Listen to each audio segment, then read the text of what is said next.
बलांगीर जिला कंटाबांजी में सक्रिय होती साइबर ठक। कंटाबांजी थाना अधिकारी और डाक्तर परिचय दे टंका नहीं गले साइबर लुटेरा। एभली अभियोग आसी कंटाबांजी थाना अंतर्गत कसामाल गाँव सुरेश चंद्र त्रिपाठी और स्वप्ना त्रिपाठी फोन पे 87,000 टंका नहीं जाइछंती। निजकू कंटाबांजी थाना अधिकारी परिचय दे जड़े व्यक्ति डाक्तखाना भर्ती कही साहाय्य करने कहिबारु सुरेश चंद्र त्रिपाठी फोन रे टंका पठाइथिले। एने उभय स्वामी स्त्री कंटाबांजी थाना लिखित अभियोग करछंती। पुलिस विभिन्न दिग को नहीं तदंत आरंभ करिछि। स्वप्ना त्रिपाठी कटाबांजीवासी तुरे क्लब ब्लॉक कसामाल ग्राम रहीछु।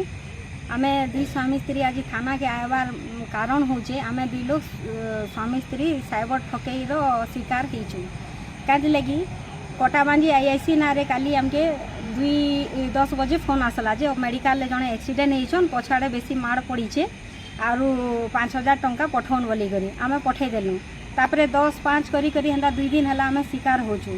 तामाने आमे चाहूछु आमे जनता आईआईसी डॉक्टर नारे जनता ठके हिछु आगामी दिन रे पूरा ओडिसावासी के कहूचे मी बलांगीर डिस्ट्रिक्ट नहीं पूरा ओडिसावासी कहूचे किए भी जदि आईआईसी बोलून कि डॉक्टर बोलून आमे जनता शिकार हेलुनो आगामी दिन रे किए आउ नहीं होन सचेतन हे जो केन आईआईसी आउ केन डॉक्टर नारे ठके राउत डॉक्टर नारे आउ कटाबांजी आईआईसी नारे ठके हिछु। डॉक्टर राउत केन नाम डॉक्टर राउत कटाबांजी रो बोली गिरी कहले केते टंका तन ठके हिछि 87,000 सर 87,000 काण एते दाबी करू छ एटा दाबी करूछु जदि आपण मानकर जरिया रे साइबर रो समानकर तदंत हो से माने धरा पड़ुन बहुत जल्दी मते लागु छे लोकल लिंक भी थई पारे कातिले से माने सब डिटेल्स माने भी हमर कहूतिले मु जल्दी धरा पड़ुन आर लोग एंता शिकार नहीं होन बोली सचेतन करूछु आर हमर पैसा मागी जाची कर देइछु आज्ञा साहाय्य करछु सेटा टिके हम फेरी पाइछु केनलागिरी आगामी दिन रे थाना सहयोग आपण मानकर सहयोग रे आगे बढ़मा आ मिशन के हमें सक्सेस करबो। बलांगीर अंजु पृष्टिंग रिपोर्ट विश्व विजयी न्यूज ओडिशा।